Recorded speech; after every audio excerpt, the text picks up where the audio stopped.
Hello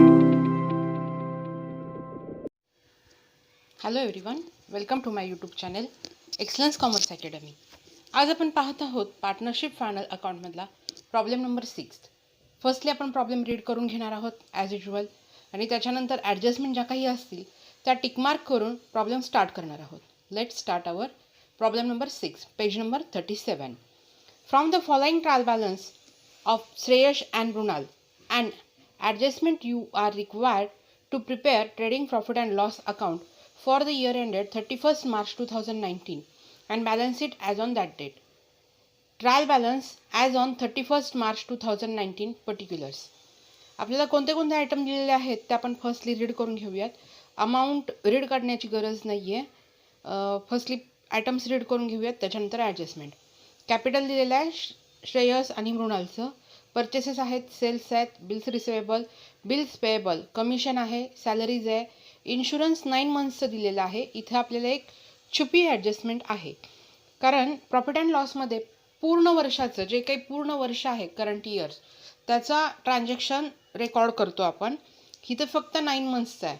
मग आपल्याला फक्त 9 मंथ्सचं पेडअप केलेलं आहे श्रेयांचं आणि मृणालनी, तर आपल्याला 3 मंथ्सची ॲडजस्टमेंट इथे करावी लागणार आहे आउटस्टँडिंग इन्शुरन्स म्हणून. नेक्स्ट आहे prepaid rent, sundry debtors, sundry creditors, postage, free hold premises, furniture, bad debts, cash in hand, cash at bank, carriage inward आणि कॅरेज आउटवर्ड. कॅरेज इनवर्ड मॅन्युफॅक्चरिंगशी रिलेटेड असल्यामुळे आपण नेहमी त्या ट्रेडिंग अकाउंटवर दाखवतो, आणि कॅरेज आउटवर्ड हे डिस्ट्रीब्युशनशी रिलेटेड असल्यामुळे आपण ते प्रॉफिट अँड लॉस अकाउंटवर दाखवतो. ओपनिंग स्टॉक दिलेला आहे, रिटर्न्स आहेत परचेसेस आणि सेल्सचे, वेजेस आहेत, आउटस्टँडिंग वेजेसेस आहेत. आता आपण ॲडजस्टमेंट रीड करून घेऊया. क्लोजिंग स्टॉक दिलेला आहे 30,000. आउटस्टँडिंग एक्सपेन्सेस, सॅलरी आणि कमिशन. सॅलरी आणि कमिशनवर आपण टिकमार्क करून घेणार आहोत.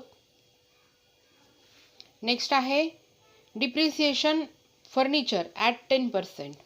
फर्निचरवर टिकमार्क करून घेत आहोत. बॅड डेब्टशी रिगार्डिंग आहे ॲडजस्टमेंट ही. Provide further bad debts that is ₹1,200. Sundry डेटरशी रिगार्डिंग आहे ही ॲडजस्टमेंट. नेक्स्ट आहे goods of ₹500 destroyed by fire and insurance company admitted to claim of ₹2,000 only. Insurance आपले 5,000चे गुड्स आहेत ते आपले डिस्ट्रॉय झालेले आहेत फायरमध्ये, म्हणजे आपला लॉस झालेला आहे. तर हा 5,000चा जो काही आपला लॉस आहे तो आपण ट्रेडिंग अकाउंटच्या क्रेडिट साईडला दाखवणार आहोत. By goods destroyed in fire 5,000, आणि इन्शुरन्स कंपनीने क्लेम ॲडमिट केलेला आहे 2,000चा. मग 2,000 आपल्याला रिसीव्ह झालेले आहेत त्या आपण दाखवणार आहोत बॅलन्स शीटच्या असेट साईडला 2,000. आता गुड्स डिस्ट्रॉय झालेत 5,000, क्लेम ॲडमिट झालेला आहे आपला 2,000. 5,000 मायनस 2,000, 3,000चा आपला लॉस आहे. तो आपला लॉस आपण चार्ज करणं फार फार गरजेचं आहे आपल्या फर्मसाठी. तर हा लॉस आपण चार्ज करतो नेहमी प्रॉफिट अँड लॉस अकाउंटच्या डेबिट साईडला as a to loss by fire 3,000. Shreyas and Mrunal sharing profit and losses in the ratio of 2:1. आपल्याला जे काही ग्रॉस प्रॉफिट नेट प्रॉफिट आहे किंवा जे काही लॉस येईल तो आपल्याला श्रेयस आणि मृणालमध्ये 2:1 ह्या रेशोमध्ये आपल्याला तो डिस्ट्रीब्यूट करायचा आहे. Okay, let start our problem to solve. Okay, first capital account Shreyas आणि मृणाल 35,000, 20,000 हे अशा पद्धतीने आपण आपली असेट साईड बनवलेली आहे. असेट साईडच्या लॅबिलिटीज साईडला कॅपिटल श्रेयस 35,000, मृणाल 20,000 हे आपण रेकॉर्ड करून घेतलेलं आहे. नेक्स्ट आयटम आहे आपला परचेसेस 37,800. ओके, हा आपण दर्शविणार आहोत ॲज युजल आपल्या ट्रेडिंग अकाउंटच्या डेबिट साईडला. To purchases 37,800. आता बघा इथे आपल्याला रिटर्न्स दिलेले आहेत, डेबिट साईड आणि क्रेडिट साईड असे 2 रिटर्न्स दिलेले आहेत. इथे कन्फ्यूज न होता, इथे बऱ्यापैकी स्टुडंट्स काय होतात कन्फ्यूज होतात, पण इथे कन्फ्यूज व्हायचं नाही आहे आपल्याला. परचेसेस रिटर्न करतोय आपण, म्हणजे ते काय असणार आहे, त्याचा कोणता इफेक्ट असणार आहे, क्रेडिट इफेक्ट असणार आहे. ते बिझनेसच्या बाहेर जाते आपला. म्हणून नेहमी आपण क्रेडिट साईडची जी अमाऊंट असते अशा पद्धतीने जर दिलं असेल रिटर्न्स, तर इथं मुलं बऱ्याचदा स्टुडंट्स कन्फ्यूज होण्याची शक्यता असते. तर असं न करता आपल्याला काय करायचं आहे, क्रेडिट साईडची जी काही अमाऊंट आहे म्हणजे तो असणाऱ्या परचेसेस रिटर्न आणि सेल्स रिटर्न, म्हणजे आपण सेल केलेलं आहे ते सेल केलेली जी काही गुड्स आहेत त्या आपल्या कस्टमरनी रिटर्न पाठवलेलं आहे, म्हणजे ते आपल्या बिझनेसमध्ये इन झालं, तर तो असणार आहे डेबिट इफेक्ट आपला. तर तो debit effect always sales return असतो आणि क्रेडिट इफेक्ट जो असतो तो असतो ऑलवेज परचेसेस रिटर्न. तर हा 1800 आहे तो आपण लेस करून घेणार आहोत अशा रीतीने. लेस रिटर्न 1800, आउटरला अमाऊंट येईल 36,000. ओके. नेक्स्ट आपली अमाऊंट आहे सेल्स आहेत आपले 66,700. आता हे जे काही 66,700 आहेत ते आपण अशा रीतीने दर्शवणार आहोत. बाय सेल्स 66,700 आणि लेस रिटर्न लागलीच करून घेणार आहोत 1,200. लेस रिटर्न 1,200. आउटरला आपली अमाऊंट आलेली आहे अशा रीतीने 65,500. ओके. नेक्स्ट आपली ॲडजस्टमेंट पाहूयात काय आहे. बिल्स रिसिवेबल आपली असेट आहे, तर ती आपण दर्शवित आहोत बॅलन्स शीटच्या असेट साईडला अशा पद्धतीने. Bills receivable 8,000. Okay. Bills receivable 8,000. Next amount बघा आपली ॲडजस्टमेंट काय आहे. आयटम बिल्स पेएबल 6,500 एवढी अमाऊंट आहे आपली. ही दर्शवणार आहोत आपण बॅलन्स शीटच्या लायबिलिटीज साईडला. Bills payable 6,500. ओके. नेक्स्ट बघा आयटम काय दिलेला आहे. कमिशन दिलेलं आहे 2,400 इतका आहे. पण आता आपण टिकमार्क करून घेतले, याचा अर्थ याच्यावर आपल्याला ॲडजस्टमेंट आहे. तर पाहूयात ती काय ॲडजस्टमेंट आहे. ॲडजस्टमेंट दिलेली आहे आपल्याला आउटस्टँडिंग एक्सपेन्सेस कमिशन 400. आपलं जे काही 400चं कमिशन आहे ते आपण आउटस्टँडिंग आहे, ते आपण पेडअप नाही केलेलं. प्रॉफिट अँड लॉस अकाउंटमध्ये नेहमीप्रमाणे मी सांगते तसं की प्रॉफिट अँड लॉसमध्ये करंट इयरचे ट्रान्झॅक्शन दाखवायचे असतात. त्यामुळं आपल्याला कमिशन जे आहे ते फुल इयरली ते चार्ज करणं फार फार गरजेचं आहे. म्हणून आपण अशा रीतीने दर्शवित आहोत. टू कमिशन इनरला दाखवत आहोत अमाऊंट पेडअप केलेली 2,400 ॲड आउटस्टँडिंग 400. आउटरला आपली अमाऊंट येते 2,800 इतकी अमाऊंट येते. आणि लॅबिलिटीज साईडची बॅलन्स शीटची लॅबिलिटीज साईड आहे तिथे आपण दर्शवित आहोत आउटस्टँडिंग कमिशन 400. ओके. आता नेक्स्ट आयटम आहे आपला सॅलरीज 6,000.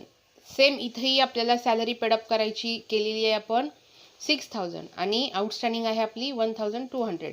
सेम आपण दर्शविणार आहोत कमिशनप्रमाणेच अशा रीतीने प्रॉफिट अँड लॉस अकाउंटच्या डेबिट साईडला.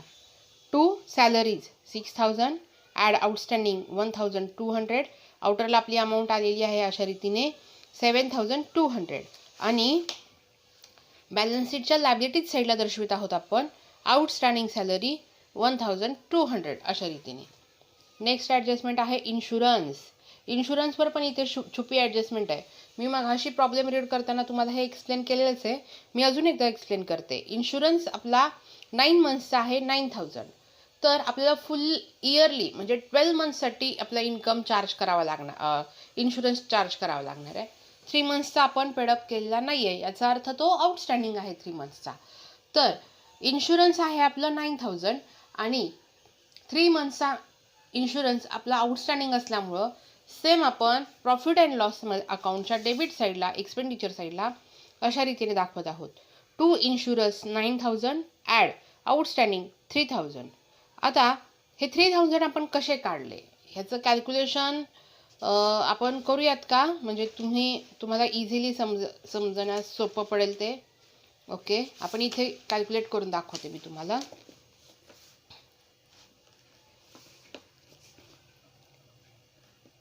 Insurance for 9 months 9,000. For 12 months how much?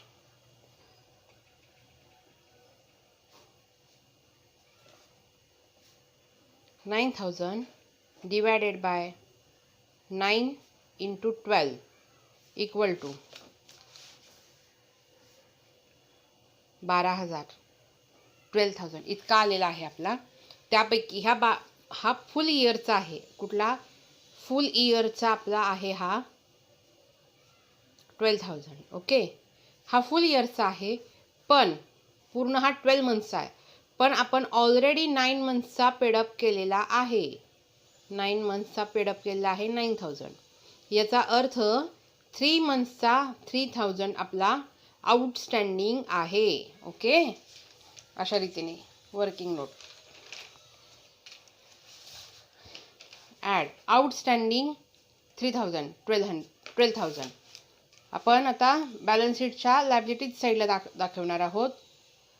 Outstanding insurance 3,000. Okay, आता नेक्स्ट पहा काय ॲडजस्टमेंट आहे आपली. Prepaid rent 3,000. ओके, आता हे प्रिपेड रेंट जे आहे ते आपण ऑलरेडी पेडअप केलेलं आहे, म्हणून आपण मागच्याच वर्षी, म्हणून आपण काय करत आहोत, हे जे प्रिपेड रेंट आहे ते आपण दर्शवित आहोत बॅलन्स शीटच्या असेट साईडला. Prepaid rent 3,000. नेक्स्ट आयटम बघा काय दिलेलं आहे. Sundry creditors 48,900. आता हे जे 48,900 आहेत ते बॅलन्स शीटच्या लायबिलिटीज साईडला दर्शवणार आहोत. Sundry creditors 48,900. नेक्स्ट आहे आपलं item sundry debtors 25,000. Okay, balance शीटच्या असेट साईडला सन्ड्री डेटर्स 25,000. ह्याच्यावर देखील ॲडजस्टमेंट आहे आपली. ॲडजस्टमेंट रीड करून घ्या. Provide further bad debts of ₹1,200. ही जे बॅड डेट्स आहेत, न्यू बॅड डेट्स, ते आहेत आपले 1,200 इतके आहेत. लेस बॅड डेट्स 1,200. आउटरला आपली अमाऊंट आलेली आहे 23,800 इतकी. ओके, आता ह्याचा दुसरा इफेक्ट आहे तो आपल्याला दर्शवायचा आहे प्रॉफिट अँड लॉस अकाउंटच्या डेबिट साईडला. तर ओल्ड बॅड डेट्स जे काही आहेत आपले ते इथे दिलेले आहेत बघा. Bad debts 500 profit and loss अकाउंटच्या डेबिट साईडला. 2 बॅड डेट्स ओल्डवाले आहेत 500, ॲड न्यूवाले आहेत 1,200. आउटरला आपली अमाऊंट आलेली आहे 1,700 इतकी अमाऊंट आलेली आहे. सन्ड्री डेटर्सची ॲडजस्टमेंट झालेली आहे आपली. नेक्स्ट आयटम आहे आपला पोस्टेज. पोस्टेज आपण दर्शवणार आहोत प्रॉफिट अँड लॉस अकाउंटच्या डेबिट साईडला. 2 पोस्टेज डायरेक्ट आउटरला 1,700 इतकी अमाऊंट आहे. नेक्स्ट आहे फ्री होल्ड प्रिमायसेस 17,300 इतकी आहे. असेट साईडला दर्शवणार आहोत आपण. फ्री होल्ड प्रिमायसेस 17,300 इतकी आहे अमाऊंट. नेक्स्ट आहे फर्निचर 20,000. बॅलन्स शीटच्या असेट साईडला फर्निचर 20,000. त्याच्यावर ॲडजस्टमेंट आहे आपली depreciate at furniture at 10%. Less depreciation केलं 2,000 आलं डिप्रिसिएशन. आउटरला आपली अमाऊंट आलेली आहे 18,000 इतकी अमाऊंट आलेली आहे. आणि डिप्रिसिएशन चार्ज केलं आपण प्रॉफिट अँड लॉस अकाउंटच्या डेबिट साईडला. 2 डिप्रिसिएशन 2,000. नेक्स्ट आयटम दिलेला आहे कॅश इन हँड आणि कॅश ॲट बँक. हे दोन्ही दाखवायचे आहेत आपल्याला प्रॉफिट अँड लॉस बॅलन्स शीटच्या असेट साईडला. कॅश इन हँड आहे 4,500 आणि कॅश ॲट बँक आहे 16,000 16,000 इतकी अमाऊंट आहे. आता कॅरेज इनवर्ड नेक्स्ट आयटम आहे कॅरेज इनवर्ड. कॅरेज इनवर्ड मगाशी मी एक्सप्लेन केलेलं आहे तुम्हाला. कॅरेज इनवर्ड मॅन्युफॅक्चरिंगशी रिलेटेड असल्यामुळे ते ट्रेडिंग अकाउंटवर दर्शवणार आहोत. 2 कॅरेज इनवर्ड 800 डायरेक्ट आउटरला. नेक्स्ट आहे कॅरेज आउटवर्ड. कॅरेज आउटवर्ड जाईल आपलं प्रॉफिट अँड लॉस अकाउंटवर. 2 कॅरेज आउटवर्ड 1,700 इतका आलेला आहे. नेक्स्ट आहे ओपनिंग स्टॉक आहे हा आपला 22,500 ट्रेडिंग अकाउंटच्या डेबिट साईडला स्टार्टिंगला. 2 ओपनिंग स्टॉक 22,500. नेक्स्ट रिटर्न्स झालेले आहेत वेजेस. वेजेस आहेत 3,100 ट्रेडिंग अकाउंटच्या डेबिटला. 2 वेजेस 3,100 इतके आहेत. नेक्स्ट आहे आउटस्टँडिंग वेजेस मागच्या वर्षीचे आहेत हे 1,600 इतके आहेत. लास्ट इयरच्या असल्यामुळे आपण हे प्रॉफिट अँड लॉसवर किंवा ट्रेडिंग अकाउंटवर चार्ज करणार नाही आहोत. आपण डायरेक्ट ती आपली लायबिलिटीज आहे तर आपण लायबिलिटीज साईडला दर्शवतो आहोत. आउटस्टँडिंग वेजेस 1,600 इतके आहेत. अशा रीतीने आपले ट्रायल बॅलन्सवरचे आयटम पोस्ट करून झालेले आहेत. आता आपण क्लोजिंग ॲडजस्टमेंट पाहूयात. फर्स्ट ॲडजस्टमेंट आहे क्लोजिंग स्टॉक. क्लोजिंग स्टॉक दाखवणार आहोत ट्रेडिंग अकाउंटच्या क्रेडिट साईडला. बाय क्लोजिंग स्टॉक 30,000 आणि बॅलन्स शीटच्या असेट साईडला क्लोजिंग स्टॉक 30,000. ओके. नेक्स्ट आहे आउटस्टँडिंग एक्सपेंडिचरशी रिगार्डिंग आपली ॲडजस्टमेंट आपण केलेली आहे. फर्निचर डिप्रिसिएशन त्याची देखील आपण ॲडजस्टमेंट पोस्ट केलेली आहे. Provide further bad debts of ₹1,200 हे देखील आपण चार्ज केलेलं आहे. 5th नंबरची जी काही ॲडजस्टमेंट आहे, goods of ₹5,000 destroyed by fire and insurance company admitted a claim of ₹2,000 only. ही आपली ॲडजस्टमेंट चार्ज करायची राहिलेली आहे, पोस्ट करायची राहिलेली आहे. आता ह्याचं आपण पोस्टिंग करूयात. मी अजून एकदा एक्सप्लेन करते तुम्हाला की गुड्स आपले 5,000चे फायरमध्ये डिस्ट्रॉय झालेले आहेत, म्हणजे ते आपण चार्ज करणार आहोत ट्रेडिंग अकाउंटच्या क्रेडिट साईडला अशा रीतीने. By goods destroyed in fire 5,000 by goods destroyed in fire 5,000. Okay. आणि इन्शुरन्स कंपनीने क्लेम ॲडमिट केलेला आहे आपला ₹2,000चा. तर हे जे 2,000 आहेत ते बॅलन्स शीटच्या असेट साईडला दर्शवणार आहोत आपण. Insurance claim 2,000. आता आपला जो काही लॉस झालेला आहे 3,000 तो आपण कुठे चार्ज करणार आहोत, तर हा जो लॉस आहे 3,000चा तो आपण चार्ज करणार आहोत प्रॉफिट अँड लॉस अकाउंटच्या डेबिट साईडला असा. To loss by fire 3,000. Okay. अशा रीतीने आपले सगळे आयटम्स पोस्ट करून झाले आहेत. आता आपण कॅल्क्युलेट करणार आहोत आपला ग्रॉस प्रॉफिट. ग्रॉस प्रॉफिट नंतर कॅल्क्युलेट करणार आहोत net profit. Net profit Shreyas आणि मृणालमध्ये 2:1 ह्या रेशोमध्ये डिस्ट्रीब्यूट करणार आहोत आणि ह्याचं पोस्टिंग आपण बॅलन्स शीटवर करून लायबिलिटीज साईडला आपण आपली बॅलन्स शीट टॅली करणार आहोत. तर चला आपण स्टार्ट करूयात.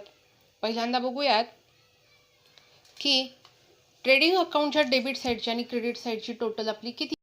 आपण फर्स्टली आपल्या ट्रेडिंग अकाउंटच्या क्रेडिट साईडची टोटल करून घेऊयात. ह्याची टोटल येते आपली इथं दर्शविल्याप्रमाणे 1,05,000. ओके. आणि आपल्या डेबिट साईडची टोटल येते 62,400 इतकी येते. मग आपला ग्रॉस प्रॉफिट मिळतो आपल्याला. आपण इथं दर्शवणार आहोत to gross profit.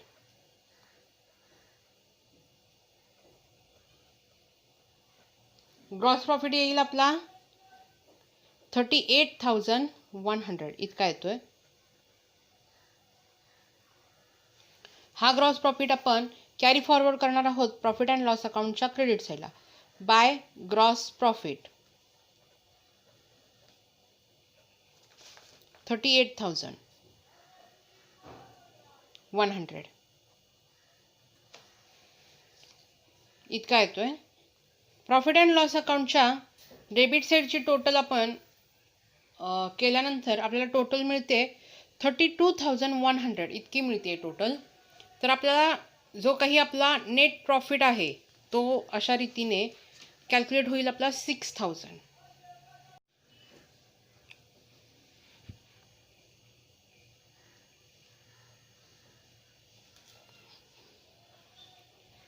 Net profit येईल आपला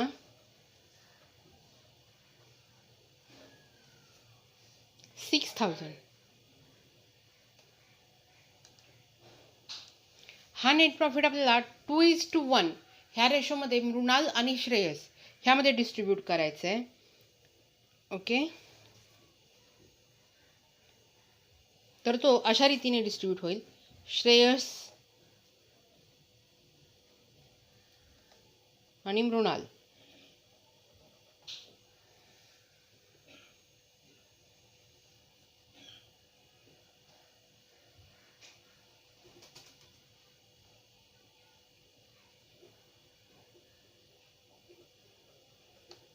$4,000 and $2,000 इतका. ह्या नेट प्रॉफिटचं ट्रान्सफर आपण करत आहोत कॅपिटल अकाउंटवर. ते नेट येतोय आपला 4,000 आणि मृणालचा नेट प्रॉफिट आपला 2,000 इतका आहे.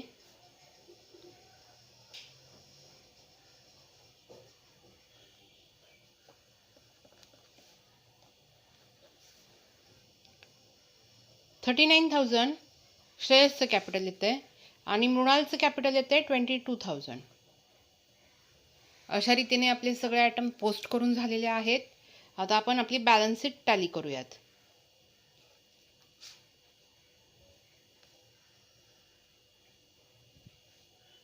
बॅलन्स शीटच्या असेट साईडची टोटल मिळते आपल्याला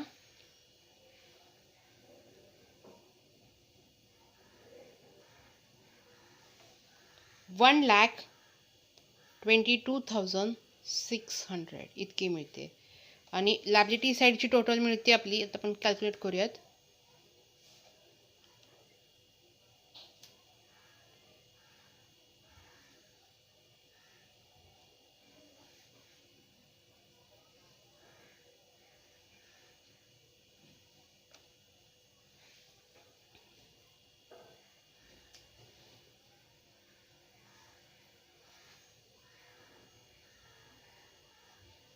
$1,22,600 इतकी आपली टोटल मिळ झालेली आहे दोन्ही साईडची.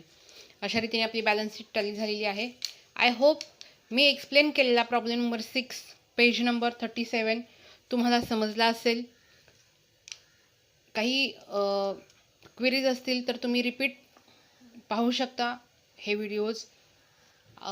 तुम्हाला आवडल्यास माझ्या चॅनलला सबस्क्राईब करा, शेअर करा, लाईक करा. थँक्यू.